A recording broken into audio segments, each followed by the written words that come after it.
रखना है कि रो रो के करना है, रो रो के करोगे तो उसका आउटकम कम आएगा। हमारी बातें क्या की सब बातें की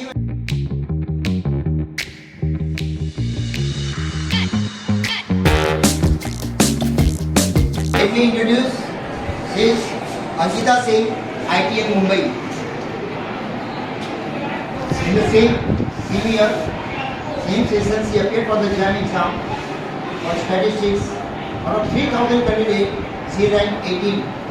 All India ranking is 18 out of 3,000 is a huge achievement.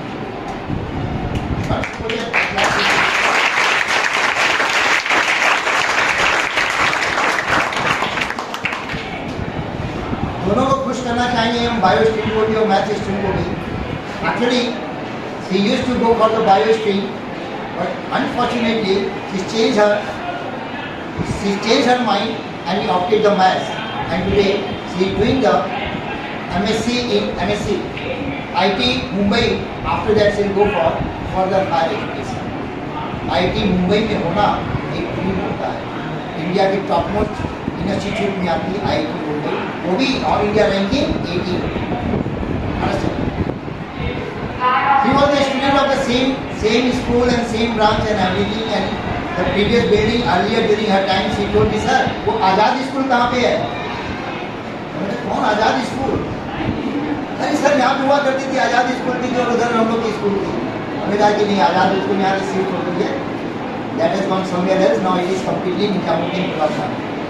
School को देख के एकदम हर क्लास में गई है. She recognized each and every student. Maximum student को इसने recognize किया. That is the memory. That is the sharp memory. हमें भी याद नहीं होगा जो इसको याद. Second thing, she faced so many difficulties in her life. She faced all the difficulties with a smile. इसकी सबसे बड़ी क्वालिटी, सबसे बड़ा कैरेक्टर इसका smiling face and the smiling voice. Her condition में हमेशा स्माइल करती है. जब भी बात करते हैं बातें तो कम होती है, स्माइल ज़्यादा होती है. स्माइल करते हुए बात करती है. This is the extreme level of the happiness. And when the person is very happy, the efficiency of the work of that person is increase by 100 times. जब हम खुश होकर काम करते हैं कोई, तो हमारी एफिशिएंसी हजारों गुना बढ़ जाती है. और ये इसकी क्वालिटी है. She is always happy. बहुत बड़ी क्वालिटी है. ये सब एग्जाम्पल दे रहे हैं तुम लोगों को. अगर जिस दिन खुश रह के काम करोगे देख लो कि तुम लोगों की एफिशिएंसी कितनी बढ़ जाती है. क्योंकि जब हम खुश होते हैं इसका मतलब वी एंजॉय आवर वर्क.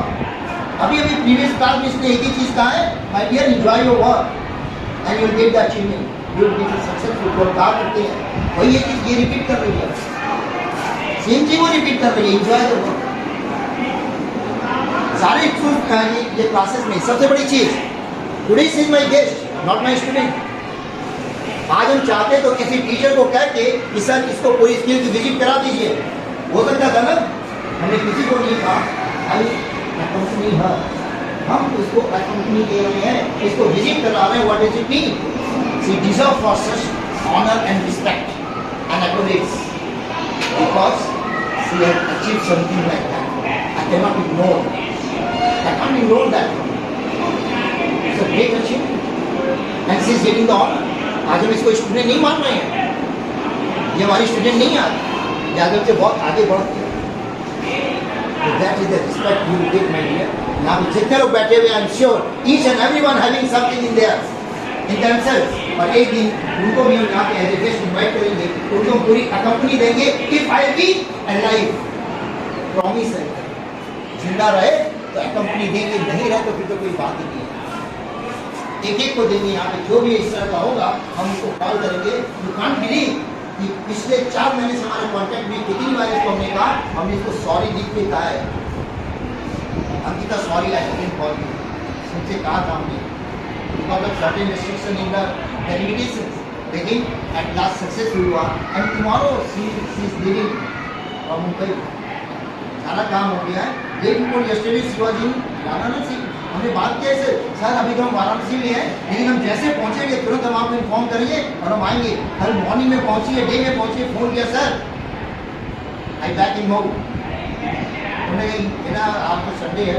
हाँ हाँ सर कल हम एकदम आ रहे हैं, आप टाइम बता दीजिए. Now I not take much time of you. तो इन दोनों के बीच में हम ऑब्स्टिकल नहीं बनना चाहेंगे. थोड़े का पत्थर नहीं बनना चाहिए। अब हम इनवाइट करते हैं अंकिता सिंह को, जो यहाँ पे आए और बस यही कहेंगे कि तुम लोग से बात करो। और तुम लोग भी अगर जो चाहते हो, तुम लोग की उम्र है, ठीक है, थोड़ी बड़ी है तुम लोगों से, लेकिन और फ्रीली एकदम बात कर सकते हो, जो डिफिकल्टी हो पूछ सकते हो, कैसे हम फेस कर सकते हो। Okay Ankita please.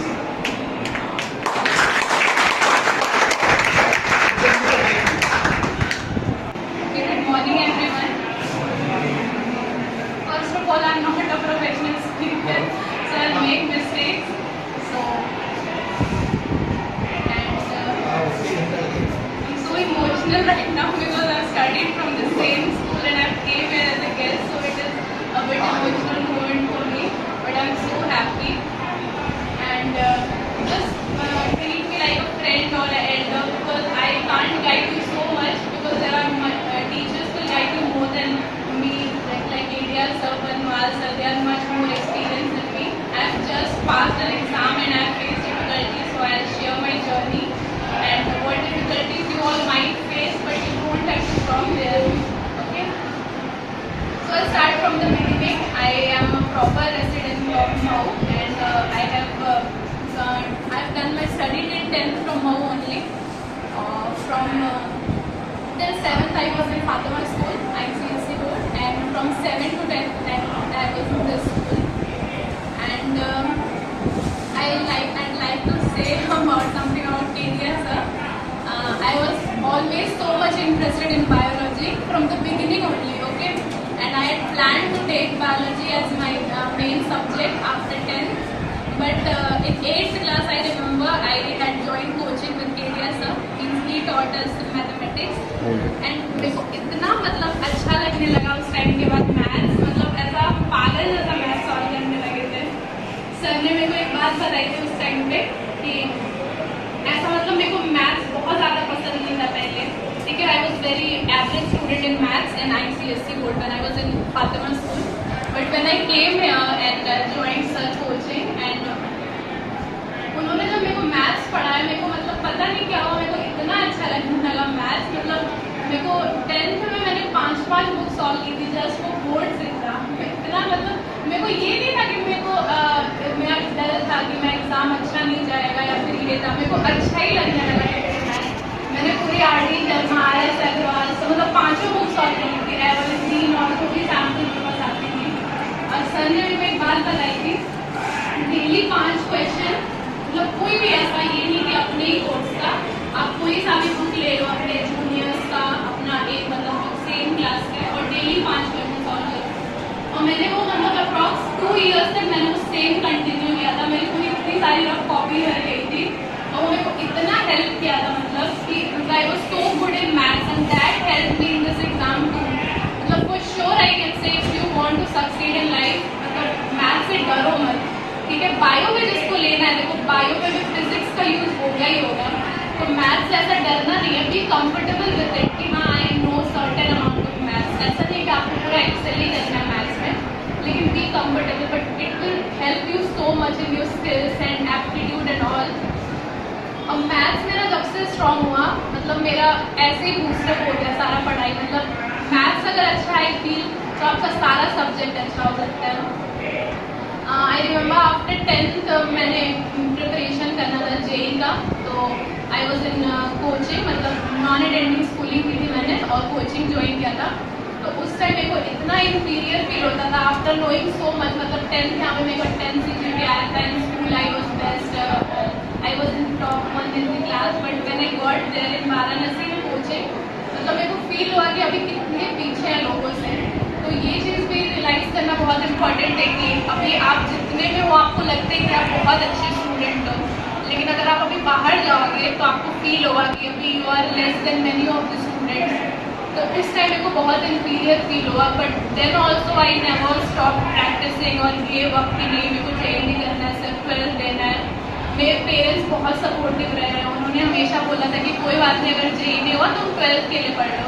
लेकिन मैंने 2 साल अपना पूरा 100% दिया मैथ्स में, फिजिक्स में।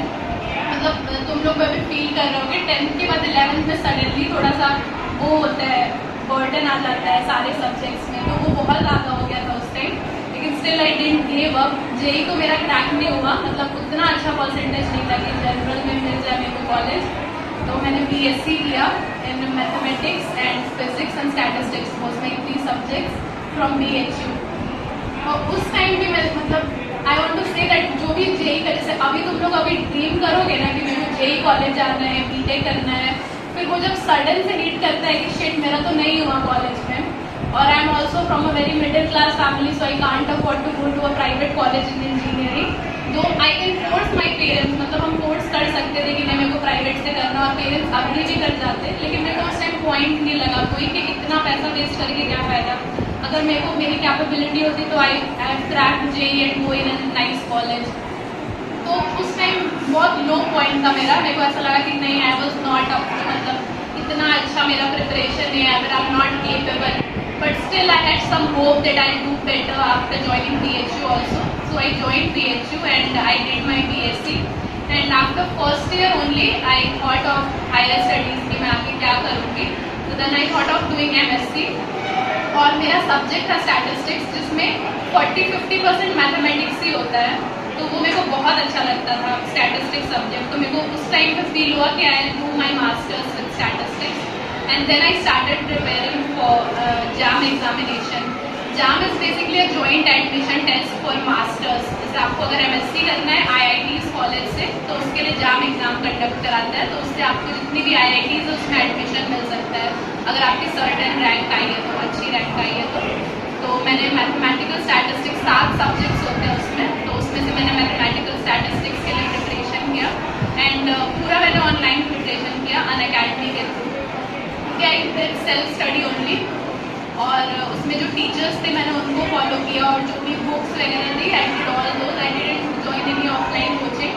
और फिर मतलब मेरे को लगता है 6 या 7 महीना मैंने कंसिस्टेंटली पढ़ा, 6 या 7 महीना कंसिस्टेंटली, मतलब वो इतना 7-8 आवर्स 10 आवर्स समडे, और वो 7-8 महीना बस मैंने किया, and then I am what I am today. तो आई फील कि एक पॉइंट पे जैसे जब भी तुम लोग कोई चीज़ का प्रिपरेशन करोगे उस टाइम पे कोई बूस्टअप करने वाला नहीं होता है। जैसे सबको पता है कि हाँ चलो ठीक है पढ़ रहा है, जैसे अभी स्कूल्स में क्या होता है, टेस्ट होते हैं, ठीक है, छोटे FA1 होता है, FA2 SA1 ऐसे होता है, पहले होता था, अभी तो चेंज हो गया। तो होता था तो फिर लगता है कि चलो मार्क्स आगे थोड़ा बूस्टअप होता है, एप्रिसिएशन मिलता है, तो आगे मोटिवेशन मिलती है पढ़ने की। अभी आप लोग 12th के बाद कोई भी कॉम्पिटेटिव एग्जाम की प्रिपरेशन करोगे तो आपको ऐसा पॉइंट, मतलब 2 महीने बाद 3 महीने बाद कोई टेस्ट नहीं होंगे जिससे आपको कोई अप्रिशिएट करेगा। तो उस टाइम अपना हार्डवर्क, आप अंदर से कितना मोटिवेटेड हो, आप खुद से कितना चाहते हो कोई चीज़ अचीव करना, ये सारी चीज़ें फिर रोल प्ले करती हैं। उसमें से मतलब मेरा भी बहुत सारा ऐसा पॉइंट आता था जब मेरे को लगता था अरे यार मेरे को नहीं पढ़ना है, don't want to do this, या leave it, BHU is also good, I can do MSc from BHU only, but you have to have something inside. Nobody can motivate you 24 hours, okay? So you have to have something inside that you feel motivated all the time and you have to study. और बहुत लोगों के अंदर ये भी misconception होता है कि जो पढ़ता है वो बहुत नर्ड होता है, क्लीशे होता है, वो फन नहीं करता है। मतलब I feel I am the most entertaining person in my group of my college. मतलब मेरे जितना भी फ्रेंड सर्कल था, आई am not a nerd. First of all I was in this school only, and you can ask to Parmar sir also. I was I was not a nerd at all. My principal office where I was scolded so many times just for laughing and doing all those things. Okay. Absolutely correct. Absolutely correct. Several times you have got this scolding that you are laughing all the time in the class. Several times. But today, that is the strength of it. And one thing, and Jita Software, she is so good in communication in English. So good I am not.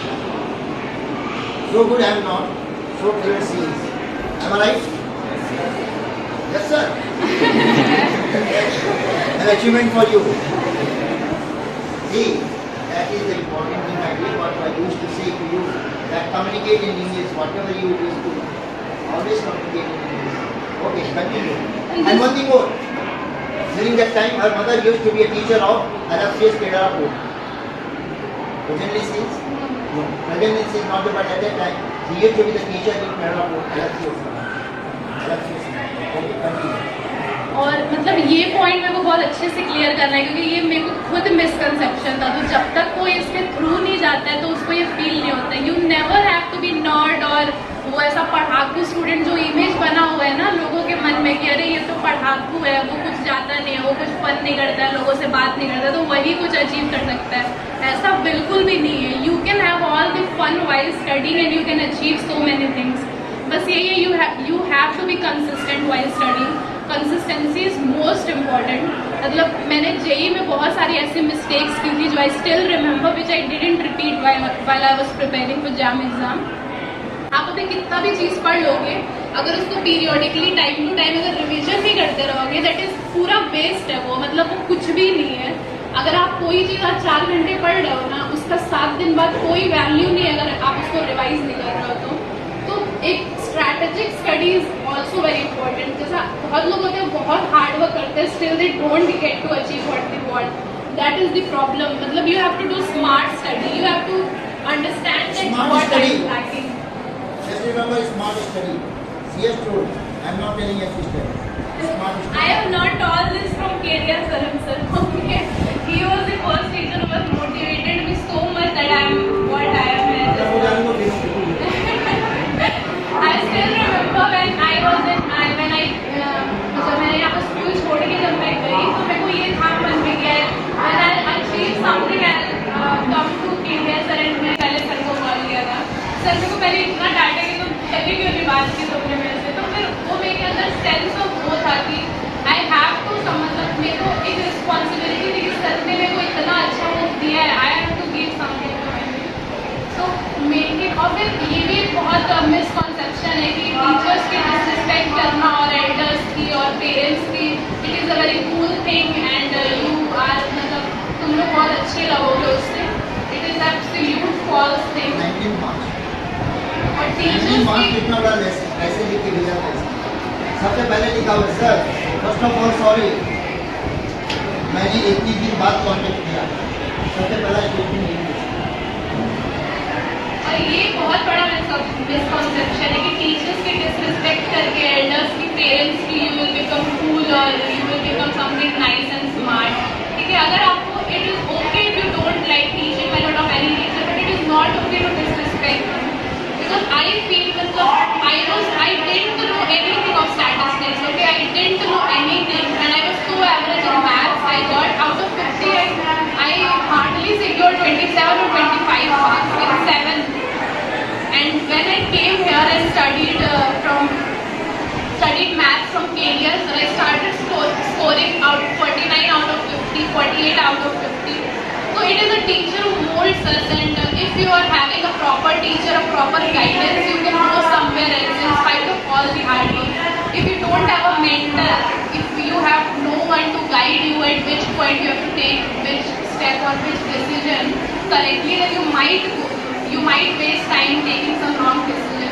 But if you have a nice mentor, nice teacher with whom you can interact, some elder which can guide you all the time, you can surely reach at your achievement point at a very steady rate. Okay, so this is very important. Stay close to your teachers, stay humble, always respect your teachers, elders, and talk with everyone. Learn as much as you can from everyone. Okay, मतलब बहुत लोग ऐसा सोचते हैं कि अरे इसको क्या नहीं आता है, ये मेरे को क्या सिखा पाएंगे। ये बहुत मिसकॉन्सेप्शन है। आप कहीं भी जाओ, किसी से भी मिलो, किसी से भी बात करो, just try to learn what they are telling. मतलब कुछ तो ऐसी चीज़ होगी जो उनके अंदर अच्छी होगी। ऐसी छोटी छोटी चीज़ों सीख के आप बहुत सारा मतलब अचीव कर सकते हो। आगे भी जान ये चीज़ इसके लिए हमें लर्नर छोटी छोटी लर्निंग बहुत बड़ी हो जाती है। हम इनको सिखाया देंगे जिसका अपना एक्सपीरियंस करता है। तो आज सक्सेसफुल कैंडिडेट है, बहुत बड़े मुकाम पे पहुंचने जा रही है। स्टैटिस्टिक्स के जैसे हमने कहा था एक बार तो मैथ्स करते थे, बेटा स्टैटिस्टिक्स में जो कर लिया ना उसके तो दिन एकदम, क्या वो आईटी होगा, क्या वो कोई साइंटिस्ट होगा। आज स्टैटिस्टिक्स की इंडिया में जो डिमांड है वो कैन नॉट इमेजिन। आज डेटा एंट्री जो है ये one of the best business हो गया पूरे वर्ल्ड का। वो data entry completely based upon the statistics and she is going to crack all the records in that and statistics में जो रिकॉर्ड बने हुए हैं वो सब ये ब्रेक करने वाले हैं। लेकिन देखना she is going to the international figure. आज तुम लोग के सामने बता रहे हैं she is going to the international figure, क्योंकि इसमें स्टैटिस्टिक्स लिया। इसके लिए भी हमने कहा था ISC जो है ना वेस्ट बंगाल में, Indian Institute of the Statistics, हमने कहा था वो करना है तुम्हें। And C S told me sir exam के बाद ये करने के बाद MSc I am trying C S given the words and I am sure she will try that too. जिस दिन इसने कर लिया ना she is going to the international field. और मतलब you all are also like me, one of the student here. मतलब when I was in the school, I was average student, not very मतलब और ऐसा कुछ achieve कर लेगा. I never thought of becoming an IIT. I didn't know about IIT at that time. So never feel that I am too low for this, or never limit yourself. Never limit yourself. Think as much as you can. Think as big as you can. You can achieve anything if you are surely, if you have clear vision towards it. So never limit your thoughts कि मैं तो इतना ही marks आ रहा है, मैं इतना ही कर लूँगा. I still have friends who were very low at some point and now they are at certain level. Means they are at very nice level. And remember one thing, hard work beats talent. This is a very important line. If anyone is so much talented, मतलब अभी कोई student बहुत अच्छा है इस subject में, आप अगर उसमें नहीं अच्छे हो, then don't think that ये तो अच्छा है ना, ये हमेशा में से अच्छा रहेगा. ये कभी नहीं सोचना चाहिए. आपका हार्ड वर्क उसके टैलेंट को बीट कर सकता है. हार्ड वर्क इज वेरी मतलब crucial. There is no shortcut to success, I must से.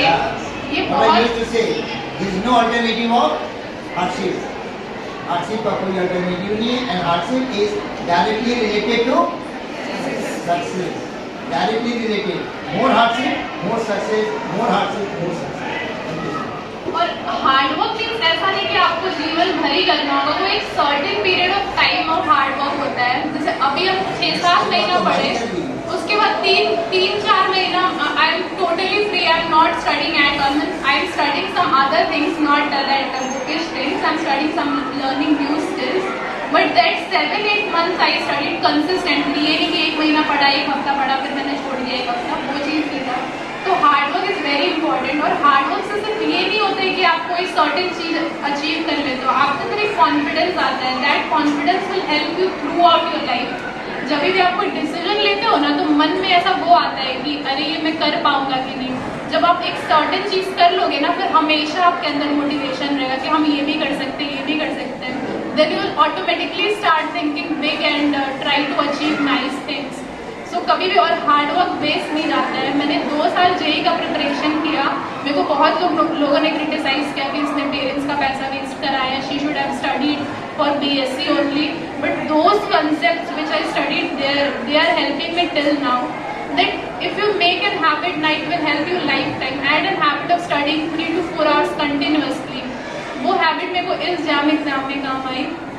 तो कभी भी ऐसा नहीं कि आप अगर किसी एग्जाम की प्रिपरेशन कर रहे हो, आप उसमें सक्सीड नहीं हुए तो everything is lost. You have something which will help you through out through that hardship. What you have learn you can never learn through, मतलब वो किसी के बताने से, अब कुछ भी आपको कोई नहीं सिखा सकता. वो आप खुद करोगे तो ही सीखोगे. तो हार्ड वर्क इज तो very important that you can not deny. And नहीं आता है मजा, मतलब जस्ट कीप डूइंग इट. आप अगर कोई चीज में जब अच्छे हो जाते हो ना, तभी मजा आता है. आई वॉज ऑल्सो वेरी मतलब bad in maths at certain period of time. लेकिन जब मेरे को अच्छा, जब मेरे को चीजें समझ आने लगी. लेकिन वो चीजें समझने के लिए आपको पहले थोड़ा सा हार्डशिप तो फेस करना ही होगा.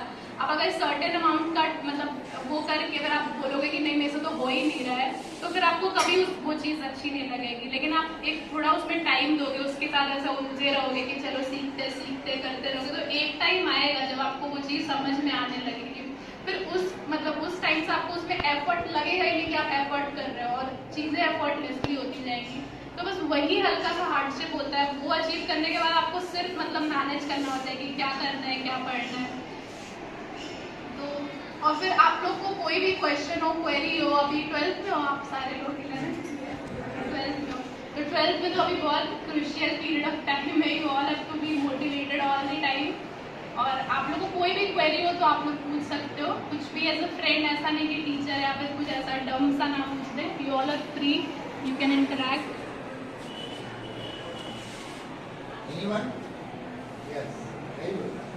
जैसा कि आपने कहा कि आप जब जेई एग्जाम की प्रिपरेशन कर रही थी, तो आपने कुछ गलतियाँ की. वो गलतियाँ आप दोबारा नहीं दोहराना चाहती थी, तो वो कौन सी गलतियाँ थी जो आपने की, वो आप लोग बता सकती हैं? Very good. So, तो first thing which I did was, जब हम कोई एक टॉपिक नया पढ़ते थे तो बहुत, जब आप कभी भी कोई नया टॉपिक पढ़ोगे तो आपको बहुत मज़ा आता है, मतलब you start enjoying that topic, और फिर हम उसको बहुत ज़्यादा सॉल्व करते थे। आई स्टिल रिमेंबर, मतलब मैंने एक टॉपिक के मतलब 100 200 क्वेश्चन लगाए हुए थे, लेकिन उसको प्रैक्टिस नहीं करते थे पीरियोडिकली। मतलब अगर कुछ सर्टेन अमाउंट ऑफ टाइम के बाद जब नया टॉपिक आता था, I use to start practice that only. मतलब उस पिछला वाला रिवाइज करना है, कब रिवाइज करना है, कैसे कैसे मैनेज करना है, उसके टेस्ट बीच बीच में देने चाहिए, वो सब I didn't know at that time.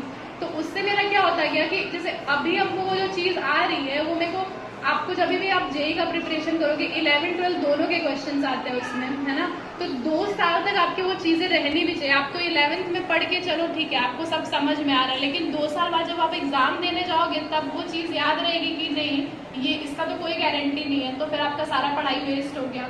तो ये चीज़ मेरे को उस टाइम नहीं पता था कि कैसे पढ़ना है कि वो 2 साल बाद भी उसी अमाउंट में रहे मेरे दिमाग में। तो मतलब हम ऐसे पढ़ते थे कि पढ़ते थे पहले, फिर नेक्स्ट टॉपिक आए, नेक्स्ट पढ़ते थे, पढ़ते जाते थे, और पहले का सब भूलते जाते थे। तो एक ये बहुत इंपॉर्टेंट, ये मैंने जैम वाले प्रिपरेशन में अप्लाई किया। मतलब हमेशा, मतलब एक हफ्ता हो गया तो मैं पूरा पीछे से कॉपी रिवाइज करते थे कि क्या क्या पढ़ा है मैंने, उसमें से जो चीज़ भूल रहे होते थे उसको दोबारा रिवाइज करते थे, जो चीज़ मेरे को कम समझ में आती थी उसको 3-4 बार पढ़ते थे। और कभी भी ऐसा नहीं करते थे कि पहले जो टॉपिक हो चुका उसका टेस्ट दोबारा ना दें, अभी जो पढ़ रहे उसका टेस्ट नहीं देते थे, जो बहुत दिन पहले पढ़े उसका टेस्ट देते थे। तो वो बहुत अच्छा मेथड होता है रिकॉल करने का आपके पुराने कॉन्सेप्ट्स। तो ये एक मिस्टेक थी मैंने जो बहुत ज़्यादा की थी उस टाइम पे। Still, I am having several students who have completed their study at Kota and still some are there. And many of them call to me, not frequently, लेकिन महीने में एक बार जरूर आती है हमारे पास। वो यही कहते हैं सर स्टडी का वर्क इतना ज़्यादा हो गया है, हम लोग कोप अप नहीं कर पा रहे हैं, लग रहा है कि क्या होगा। तो एक ही चीज़ हम कहते हैं 60% time you must go for the revision and 40% for your study. Second thing, तुम लोगों से कितनी बार हमने कहा है कि माइंड की टेंडेंसी क्या होती है, if you don't repeat the same thing then after 3 days the mind will start to deal with that one, because the mind understand that is not important, because we are not revising that one, we are not repeating for that one. When we repeat something, then brain understand that it is very much important, and that's why it keep on storing and that become fixed. But if we don't repeat the same thing, mind thinks that it is useless, so what does it do? It delete the things, and that's why repetition is important. 60% time you should devote for revision and 40% for the present study. क्योंकि पीछे का करते चले जाते, revise करते नहीं है, mind इसको डिलीट करता चला जाता है। एक मुकाम पे आते हैं, लास्ट के 2 चैप्टर बस हमें याद रहते हैं, पीछे के 8 चैप्टर भूल चुके हैं। What she has told several times, I have discussed with you the same. Yes, next difficulties. उस टाइम मेरे को इतना डम फील होता था कि मतलब आपका तो जो आप पढ़ रहे हो वो तो टाइम वेस्ट हुआ ही, और सर्टेन अमाउंट के मतलब टाइम के बाद आप जो नया चीज़ पढ़ रहे हो फिर वो पढ़ते जाओगे तो आप जो जितना तो पढ़ने में उसको टाइम लगाया वो वेस्ट हुआ, और उस पे जाके आप वो सब भूल गए हो तो फिर पूरा ही वेस्ट चला गया।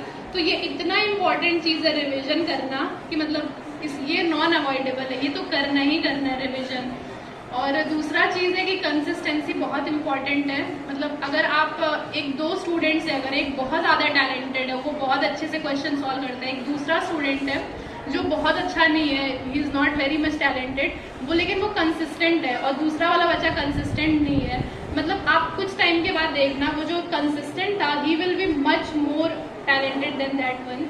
तो वही मैंने बोला है कि अगर जो कंसिस्टेंट नहीं रहता है ना तो उसका वो फ्लो ही टूट जाता है। और अगर एक बच्चा जो फ्लो में है उसका जो स्पीड देखोगे, उसका जो क्वेश्चन सॉल्विंग स्किल देखोगे वो लॉट बेटर होता है उस स्टूडेंट से जो कंसिस्टेंट नहीं है। तो आप 2 ही घंटा पढ़ो डेली, लेकिन डेली पढ़ो, ऐसा नहीं कि 6 घंटा पढ़ो, आज 8 घंटा पढ़ लिया, आप 2 दिन पढ़े ही नहीं, तो वो पूरा वेस्ट है। आप 2 घंटा पढ़ो, डेली पढ़ो, वो आपको मतलब एक टाइम के बाद, जैसे मैंने बताया था ना सर 5 क्वेश्चन बोलते थे डेली सॉल्व करने, वो 5 क्वेश्चन में 5 मिनट में हो जाते थे कोई भी क्लास के, लेकिन वो 1 महीने बाद मेरे को फील होता था मैंने कितने ज़्यादा क्वेश्चन कर लिए हैं। और वो जो स्किल होता है ना डेली 5 प्रैक्टिस करने का, वो मतलब एक हैबिट बन गया था मेरा इतना, मतलब हम बहुत जल्दी सॉल्व करने लगे थे फिर मैथ्स। और आजकल के कॉम्पिटेटिव एग्जाम में ये बहुत इंपॉर्टेंट फैक्टर है कि कितना फास्ट आप कोई चीज़ सॉल्व कर रहे हो। सॉल्व 2 पर्सन कर सकते हैं, ठीक है, एक घंटा लगाएगा, एक आधा घंटा लगाएगा, तो ऑब्वियस सी बात है वो आधा घंटा वाला जल्दी लाइन में कर ले रहा है, उसको बहुत सारे टफ वाले क्वेश्चन में ज़्यादा टाइम अपना इन्वेस्ट कर पाएगा। तो ये दो चीज़ बहुत इंपॉर्टेंट है, रिविजन करना और कंसिस्टेंट रहना। ये दोनों मिस्टेक्स मैंने जेई के टाइम की थी और दोनों ही एग्जाम में मैंने रिपीट नहीं की। ये सारी चीज़ को एक छोटे से एग्जाम्पल से एक्सप्लेन करना चाहेंगे। Whenever you are learning something new, you feel very much difficulty and it takes so much time. It hurts you too. Just for example, bike हमें सीखना है, बहुत डर लगता है, गिरते हैं, चोट लगती है, सब कुछ होता है. But one day, if we are repeating the same thing, we are going to more and more perfect in that one. And one day comes when we ride the bike without catching the handle. हम छोड़ के भी चलाते हैं. कैसे हुआ? पहले time बहुत ज़्यादा लग रहा था, अब तो हम हाथ छोड़ के भी चला रहे हैं, आँख बंद करके चला रहे हैं. Why? बिकॉज हमने रिपीटेशन किया था. तो रिपीट क्या करता है? हमारे टाइम ड्यूरेशन को रिड्यूस करता है. Repetition is inversely proportional to time taken.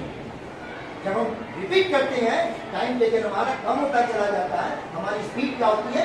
बढ़ती चली जाती है, हम बहुत तेजी से काम करना शुरू करते हैं. That is advantage. ये मैथमेटिकल चीज़ बता रहे, साइंटिफिकल चीज़ बता रहे, ये सारी चीज़ डिस्कस किया तुम लोगों के साथ. जो भी चीज़ें बता रहे जब एक दिन में 5 क्वेश्चन जो हमने दिया था और जो पेपर देती थी उसको चेक करके देते थे. इसलिए क्या था बताए थे कि 30 दिन तक अगर करोगे तो एक महीने में 150 क्वेश्चन हो जाएंगे. साल भर के अंदर कितने हो जाएंगे? 4500 क्वेश्चन. कंसिस्टेंसी कितना समय लगेगा?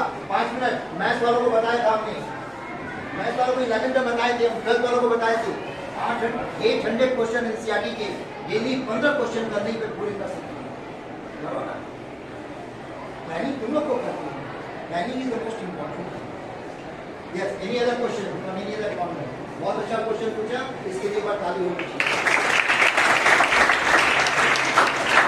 जो 12th तक पढ़ रहे हो इतना तो आपको पता होगा कि कौन सा सब्जेक्ट मेरा अच्छा है ना. कि अभी आप लोग मैथ्स बायो दोनों के होगे ना, तो जो मैथ्स स्ट्रीम में होगा उसको तो भी डिसाइडेड होगा कि मैथ्स से ही कुछ करना है. तो मैथ्स के बाद बहुत सारे ऑप्शन होते हैं. बीकॉम, बीसीए, बीएससी भी कर सकते हो और बीटेक एक होता ही होता है. मेरा माइंडसेट उस टाइम ये था कि सबसे डिफिकल्ट क्या होता है? सबसे डिफिकल्ट जेई होता है. तो देखो डिफिकल्ट चीज़ों के पीछे भागने से ये होता है ना कि आप इतना अच्छा लेवल का प्रिपरेशन कर रहे हो कि अगर वो नहीं हुआ तो उसके एक नीचे वाला तो हो ही जाएगा, है ना. तो अपना हमेशा बेस्ट देने का ट्राई करो. वही बोले ना, डोंट लिमिट योरसेल्फ. हमेशा अपना मतलब पूरा मतलब वो लगा दो अपना पूरा कि उससे हल्का कम हो तो भी मतलब यू वो एट अ सर्टेन लेवल, है ना. तो मेरा माइंडसेट तो यही था कि मेरे को जो सबसे डिफिकल्ट एग्जाम है वो क्रैक करना है. तो जेई सब लोग बोलते थे, मेरे को पता भी नहीं था क्या होता है जेई, लेकिन मेरे को ये पता था कि वो डिफिकल्ट है तो मेरे को वो करना है. और डिफिकल्ट चीज़ों के पीछे भागने से आपको एक कॉन्फिडेंस आता है कि मतलब वो जो कॉन्फिडेंस होगा वो बहुत इंपॉर्टेंट होता है. अगर आप वो क्रैक भी नहीं कर पाए ना तो आपको पता रहेगा कि उसमें क्या होता है, कैसे होता है. तो वो सीखने से भी आपको बहुत सारी चीज़ें मिलेंगी. आई स्टिल फील कि अगर हम उस टाइम वो चीज़ नहीं प्रिपेयर करे होते जेई का तो शायद हम एग्जाम भी अभी नहीं क्लियर कर पाए होते. तो वो मेरा कभी वेस्ट नहीं गया कि मैंने जेई का प्रिपरेशन किया, मेरा जेई नहीं हुआ तो वो मेरा वेस्ट कभी भी नहीं गया. मैंने बहुत सारी चीज़ें सीखी उसमें थ्रू आउट. तो अभी आप मतलब कुछ भी करो अच्छे से सोच के करो. और जो भी करना बीएससी मैंने सोचा भी नहीं था हम करेंगे, लेकिन जब मेरे को मिला तो मैंने सोचा कि अब मेरे को मिल गया है तो उससे हैप्पीली करें. उसमें भी मैंने बहुत सारी चीज़ें सीखी. बीएचयू में भी बहुत लोगों से मिले, सबसे सीखा. अब मैंने उस टाइम पे ऐसा रो के नहीं पढ़ा कि मेरे को बीटेक नहीं मिला बीएचयू से, मेरे को बीएससी करना है तो हम सैड रहे. तो उस टाइम भी मैंने पूरा अपना एफर्ट किया. बीएससी मैंने बहुत अच्छे मार्क्स सिक्योर किए और हमेशा उसमें न्यू स्किल्स और क्या कर सकते हैं उसमें भी अच्छा वो मैंने ट्राई किया करने का. तो अभी आपका जो भी सब्जेक्ट है, जो भी आपका वो है, आप उससे डिसाइड करो क्या करना है, उसके लिए प्रिपेयर करो अच्छे से 100% दो. स्टिल अगर वो नहीं होता है तो आप डिप्रेस मत हो. Still you have lot of option. और ये हमेशा सोचना चाहिए कि everything happens for a reason. Be happy. Everything happens for a reason. God will have always something better for you. तो कभी भी होपलेस नहीं होना है कि अब ये तो नहीं हुआ तो मेरे पास कोई ऑप्शन ही नहीं है. You will always have option. अभी तो एक आया हरियाणा की 85 ईयर ओल्ड वुमेन का ओलंपिक्स में समझा उसने अचीव किया है. हाँ, she was 85 year old. Can you imagine? 90 years old. Can you imagine? हम लोग एक छोटा सा कुछ अचीव नहीं होता है तो सोचते हैं कि अब हम लोग क्या ही कर पाएंगे. तो कभी भी लिमिट नहीं करना है खुद को, हमेशा अच्छा सोचना है. मतलब अगर ये चीज़ नहीं हुआ तो सोचो कि कैसे इसको दोबारा कर सकते हैं या फिर go to something else in which you are nice और in which you can excel. तो बस ये वाला माइंडसेट बना के अपना करियर चूज करना. वो नहीं हो तो भी होपलेस नहीं होना है. कभी भी करते रहना है. You have to never give up. Now I will say ऐसे one thing, जैसे डिफिकल्टीज का कहा था कि जो डिफिकल्ट होता है उसको करने में उसको करना चाहिए. कितनी बार हमने कहा है what you do, whatever the things are easy, you revise that one over and over again because that is very easy and you feel good in that one. तो अच्छा लगता है यहाँ हमारा ये है, लेकिन वो इजी को बार बार करने से you can never be strong. Strong कब होंगे जब हम अपनी डिफिकल्टीज को इजी में कन्वर्ट करेंगे. That will be my strength. Understand? Biceps and triceps तब तक नहीं बनेगी जब तक हम 1 किलो का डंबल कर रहे हैं. लेकिन जब हम 2 किलो का करेंगे, 3, 4, 5 किलो का करेंगे तब हमारी बाइसेप्स एंड ट्राइसेप्स बनेगी. अगर हम डेली 1 kg का करेंगे कुछ भी नहीं बनेगा. एक सर्टेन पे आके कॉन्स्टेंट हो जाएगा. लेकिन अगर हमें उसको बढ़ाना पड़ेगा तो जिम वाले एक रचने का 5 किलो का करो, फिर 6 किलो का करो, फिर 8 किलो का करो. बहुत डिफिकल्ट होता है. हाथ ऐसे भी नहीं होता है, लेकिन 15 दिन के बाद वो पूरा हाथ ऐसे नहीं आता है. तब उसके बाइसेप्स एंड ट्राइसेप्स इतने बड़े बड़े. तो that is the thing my dear. Difficulties को फेस करो. Make that one slave of you. तब वो तुम्हारे लिए इतना इजी हो जाएगा, तब वो ताकत हमारी बढ़ेगी और कोई भी चीज डिफिकल्टी नहीं रह जाएगी. You will be the winner. Don't stay for the simple thing. वो आसान चीज समझ में आ गई वो कभी नहीं बोलेगी. हम लोग डरते हैं डिफिकल्टीज से. फेस द डिफिकल्टीज और मेक इट. कितनी बार बताई गई ये चीज. Okay further. यस कुशाल. देखिए जाओ. I'm here with my people, but I am facing difficulties in this that how can I manage my students along with that competitive exam. At several one day I became a motivation that I have to start a preparation for that. But several other work or activities which we are getting in school that we get distracted by that competitive examination motivation. How can I manage Okay, both understand. the schools and that competitive examination? See, I feel that अभी school तो है, मतलब school में कुछ चीज़ें हैं जो आपको करनी ही पड़ेंगी. स्कूल आपका अटेंडिंग है तो, बट यू कैन स्टिल अपने आप को थोड़ा उससे अलग करो. जैसे कोई भी एकेडमिक चीज़ें हो रही है या फिर ये 12th है तो आपका बहुत क्रूशियल स्टेज है. तो जितना इम्पोर्टेंट है स्कूल के लिए वो तो आपको करना ही पड़ेगा. जैसे आना है स्कूल में, टेस्ट हो रहे हैं, वो सब के लिए तो प्रिपेयर करो ही करो. लेकिन कुछ टाइम अपना निकालो जिसमें आप वो कॉम्पिटिटिव एग्जाम के लिए पढ़ रहे हो. और ये जेई वाले में ये बेनिफिट होता है कि आप जो कॉम्पिटिटिव एग्जाम के लिए जो पढ़ोगे वो तुम्हारा 12th में भी यूजफुल होगा, क्योंकि वो बहुत अलग नहीं होता है ना. सिलेबस तो सेम ही है ना, बस टाइप ऑफ क्वेश्चन अलग होते हैं. वो थोड़े डिफिकल्ट होते हैं. उनका उसमें MCQ आता है, आपको 12th में लिखना होता है. तो अगर आप पढ़ोगे उसका तो वो आपके 12th को बूस्ट ही करेगा. बस आपको मैनेज करना है टाइम की. स्कूल से जाने के बाद आप क्या कर रहे हो, कितना, मतलब अगर आप 3-4 घंटा डेली का भी निकाल रहे हो कॉम्पिटिटिव एग्जाम के लिए तो वो मतलब आपका कुछ वो हेल्प करेगा आपके कॉम्पिटिटिव एग्जाम में.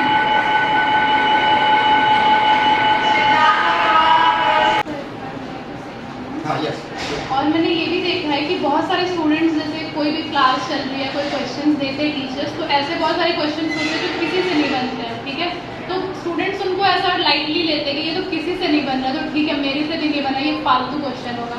हमेशा कोई भी क्वेश्चन हो खुद को चैलेंज करना है कि ये मेरे से क्यों नहीं बना. अगर ये मेरे सिलेबस का है तो वो क्वेश्चन कहीं से भी हो, कोई भी आपसे पूछे क्लास में. और ये नेचर होना चाहिए हमेशा कि किसी को भी कोई भी क्वेश्चन पूछना है इस टॉपिक से, मेरे को आना ही चाहिए वो question if it is in your syllabus. क्योंकि वही क्वेश्चंस हैं जो डिफरेंस क्रिएट करते हैं. जो क्वेश्चन सबसे हो रहे हैं वो तुमसे भी हो रहे हैं, then you are not extraordinary, you are same as everyone else. But ऐसा कोई क्वेश्चन है जो किसी से नहीं हो रहा है, आपसे हो रहा है, then you should feel that I am something better than them. Okay, तो खुद को चैलेंज करो कि कहीं से भी क्वेश्चन आए, कहीं से भी बुक आए, मेरे से होना तो चाहिए. मेरे अंदर ये चीज़ थी. अभी जेई टाइम तो नहीं थी, जैम वाले टाइम थी. जितने भी व्हाट्सएप ग्रुप थे, जितने भी क्वेश्चन उसमें फॉरवर्ड होते थे, I use to solve all of them. Even if I have solve them before, I use to solve all of them so that I can think that मेरे को ये पहले टॉपिक पढ़ा था तो ये मेरे को अभी तक याद है कि नहीं. तो ये, और दूसरों को हेल्प करना. कोई टॉपिक अगर किसी को नहीं आ रहा है तो आप उसको समझाओ, वो बहुत हेल्पफुल होता है आपकी पुराने टॉपिक्स रिवाइज करने में भी. और आपसे कोई क्वेश्चन पूछ रहे हैं तो उसको अच्छे से एकदम एक्सप्लेन करो, मतलब जितना आपको आता है. और खुद को चैलेंज करो कि तुम मेरे को कोई भी ऐसा क्वेश्चन ला के दो मेरे से नहीं होगा तो हम बताते हैं. तो ऐसे चैलेंज करो, तुम बहुत अच्छे अच्छे क्वेश्चन सॉल्व कर पाओगे. और जितनी क्वालिटी ऑफ क्वेश्चन सॉल्व करोगे वो तुम्हारा इम्प्रूव होता जाएगा. और ये भी हैबिट बनानी चाहिए. अभी तो तुम लोग को बहुत ज़्यादा बनानी चाहिए. मेरे एग्जाम के टाइम में मैंने डेली 40 क्वेश्चन लगाते थे, मतलब डेली 3 घंटा जाए 4 घंटा जाए, मतलब जो क्लास लेक्चर्स देखते थे वो तो अलग था। Daily 40 question I use to do, मतलब नए क्वेश्चन अनसीन बुक से जो मेरे उसमें थे, तो वो 40 हम करते ही करते थे रोज़। कुछ भी हो जाए, मतलब कुछ भी, मतलब आज पढ़ने का मन नहीं है कुछ भी, लेकिन 40 क्वेश्चन तो हम करते ही थे।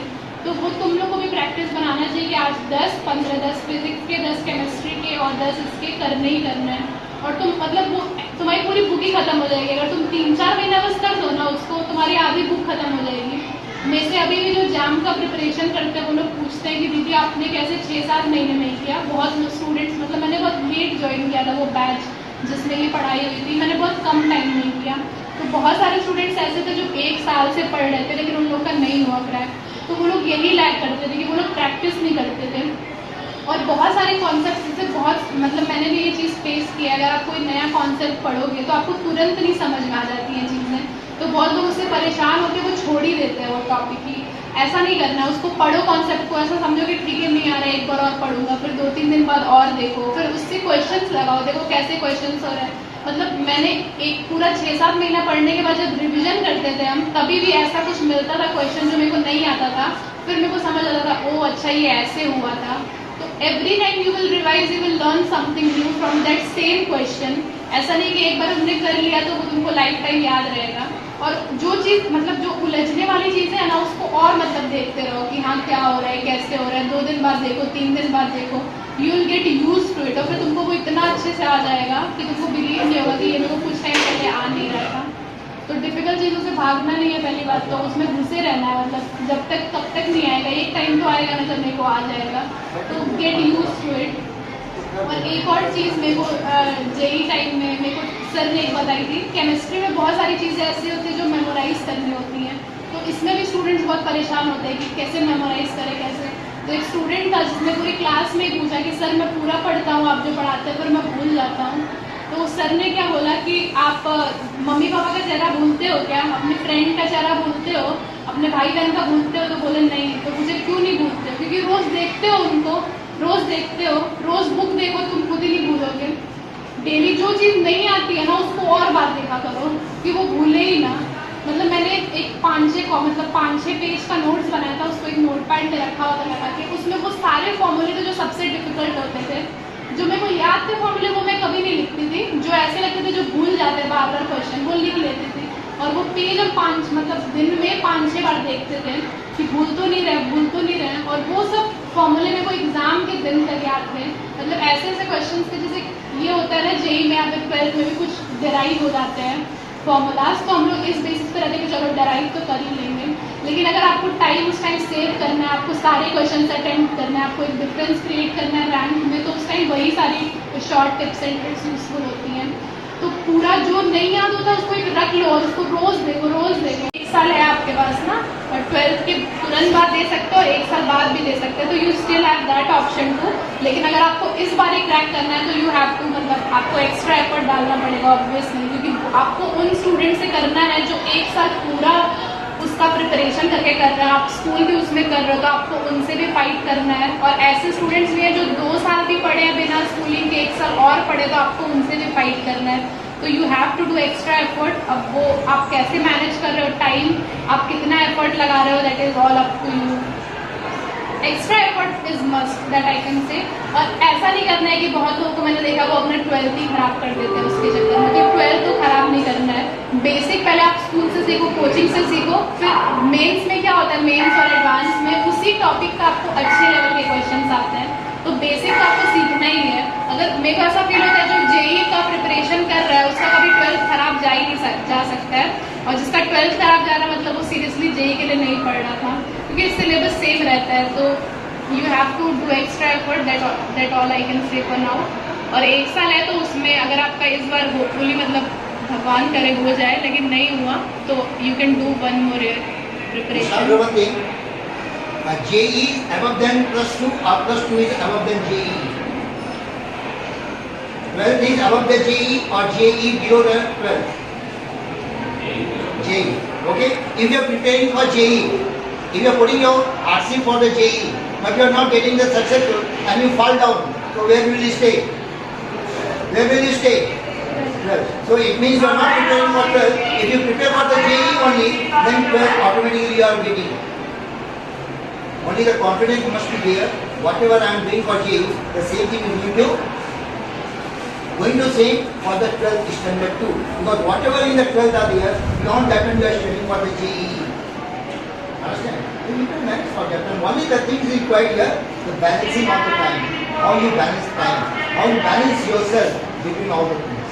Only certain things are there. Just for example, English is there and one another subject, the physical education or something. That is not there in JEE. Otherwise, all the things are in JEE. Maths is there, physics is there, chemistry is there. You prepare for that one. So ultimately, you will achieve that goal. I have seen many of the students who have done schooling and they have secured at that time only. They have achieved good rank also.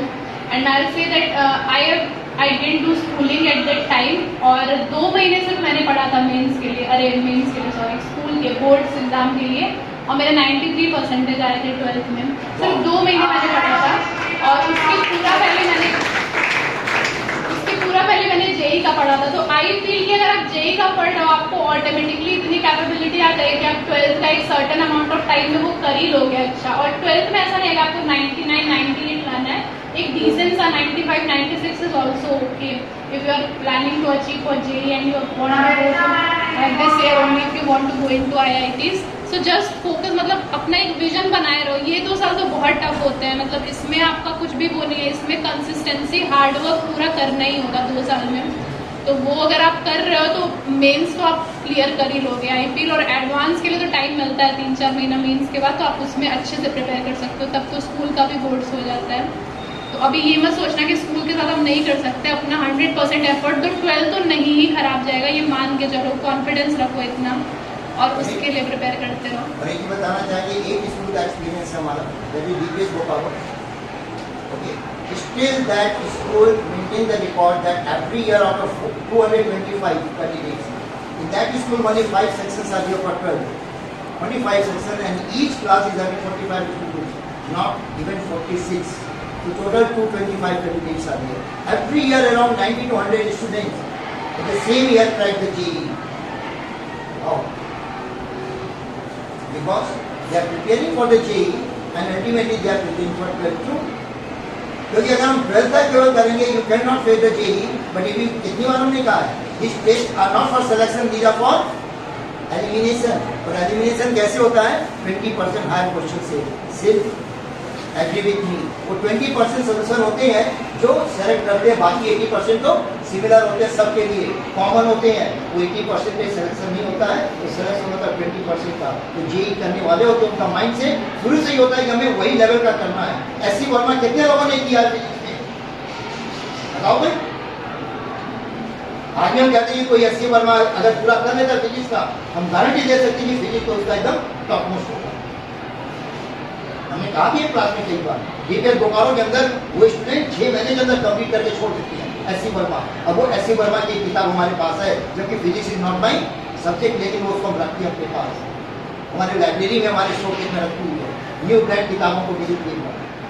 ऐसी बहुत सी चीजें हैं जो हम 12th से करते हैं, तो उसी 12th के बाद सीधे हम क्रैक कर जाते हैं. अभी भी रिकॉर्ड है DPS बोकारो का, every year 90 to 100 student JEE में पहले ईयर में क्रैक करते हैं.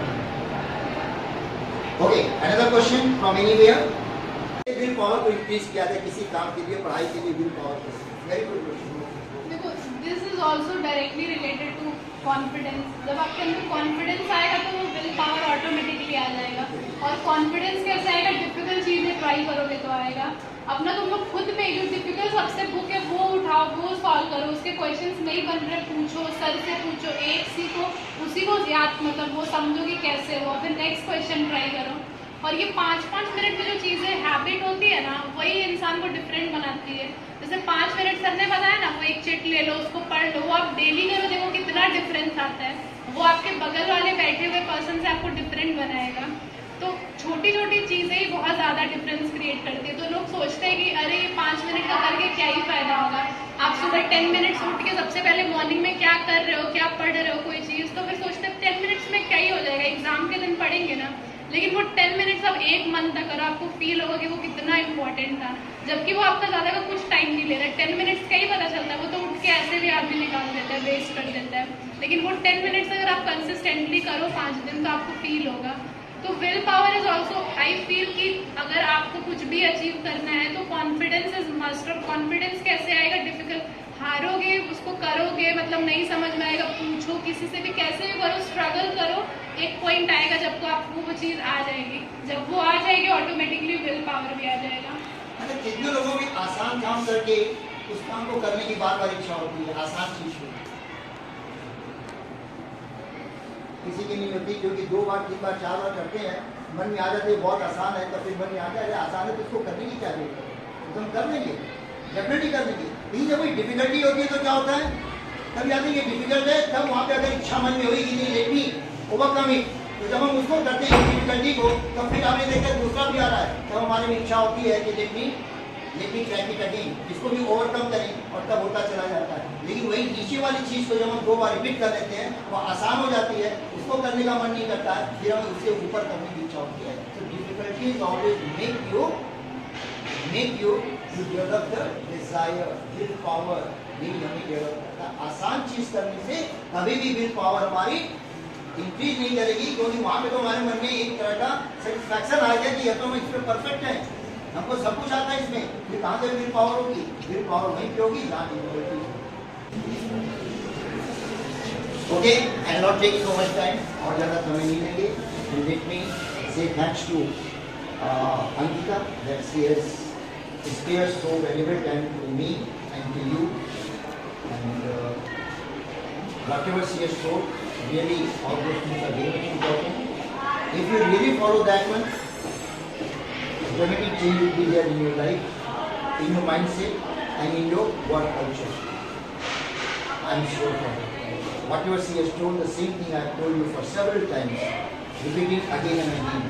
And what she has told that, Ankita, just a minute, sorry. Ankita, one thing you see, what is the difference in the school and college?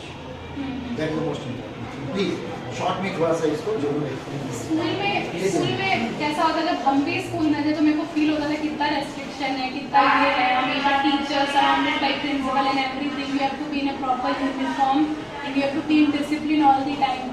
But college में ऐसा कुछ भी नहीं होता है, किसी को आपसे कुछ फर्क नहीं पड़ता कि आप क्या कर रहे हो, पढ़ रहे हो कि नहीं, क्या कर रहे हो। उसी वही टाइम होता है जब बहुत सारे स्टूडेंट्स अपना ट्रैक यूज़ कर देते हैं, और बहुत सारे स्टूडेंट्स होते हैं जो उस टाइम बहुत अच्छे मतलब मोल्ड हो जाते हैं, अपना करियर को शेप कर लेते हैं अच्छे तरीके से। तो ये आप एक इंडिविजुअल की रिस्पॉन्सिबिलिटी है, अभी भी आप कैसे रह रहे हो ये आपके ऊपर है, आप उसके रिस्पॉन्सिबल होगे कुछ टाइम बाद, और कॉलेज में भी आप क्या करोगे उसके रिस्पॉन्सिबल आप खुद ही होगे कुछ टाइम बाद। तो it is your responsibility to be with you and motivate you and guide you and to judge that what I am doing is correct or not. It will help you only, not anybody else. यहाँ पे भी बहुत लोग होते हैं जो teachers की disrespect करते हैं, कॉलेज में किसी को कुछ फर्क नहीं पड़ता, आप प्रोफेसर की क्लास में जाओ नहीं जाओ कोई पूछेगा भी नहीं आपसे कि क्यों नहीं आ रहे हो, तो कोई आपसे पूछेगा भी नहीं, बहुत ज़्यादा फ्रीडम होता है वहाँ पे। लेकिन आपको तभी रियलाइज़ होगा कि क्या इंपॉर्टेंस होता है स्कूल में, जो टीचर्स गाइड करते हैं, हैबिट सिखाई जाती है, एक डिसिप्लिन होता है, ये सारी चीज़ें आगे बहुत ज़्यादा इंपॉर्टेंट होती है। कॉलेज में जाके आप एक सर्टेन पोजीशन PUR होते हैं, जैसे पोजीशन ऑफ वो रिस्पॉन्सिबिलिटी होते हैं, तो उसमें आपको टीच किया जाता है कि कैसे टीचर्स मतलब मॉनिटर बनाते हैं क्लास में, वैसे वहाँ पे PUR होते हैं कॉलेजेस में, तो वो सारे लोग रिस्पॉन्सिबल होते हैं, वो सब स्टूडेंट्स ही होते हैं, आप उनकी बात मानो नहीं मानो उससे कोई प्रॉब्लम नहीं है, लेकिन that will impact you after a point of time. तो ये खुद से वो करना चाहिए कि अभी हम लोग उसमें हैं, तो ये बहुत अच्छा चीज़ है, आपको सिखाया जा रहा है कि आपको कैसे रहना है, तो भी मतलब नाइस, ये सब एटिक्वेट है जो स्कूल में सिखाए जाते हैं। कॉलेज के बाद आपको कोई नहीं सिखाएगा कि कैसे रहना है, और वही सारी चीज़ें अब जो आप एक एक्सपीरियंस पर्सन से मिलोगे, कॉलेज में प्रोफेसर से मिलोगे, वो आपके way of talking, way of sitting, वो आपको देख के समझ जाएगा कि आप कैसे एटिक्वेट से, तो वो आपको अभी डेवलप करना है, क्योंकि इसके बाद आपको कोई नहीं सिखाएगा। तो ये बेस्ट टाइम है 12th तक की, जब आप सब कुछ सीख लो, उसके बाद आपको फिर बहुत सारी चीज़ें और बहुत सारे डिसीजंस खुद से ही लेने होते हैं, तो आप बहुत ज़्यादा फील फ्री करोगे। तो अभी वो मत करो कि अभी स्कूल है enjoy this time also, because this will never come back again. Okay, So that's very nice.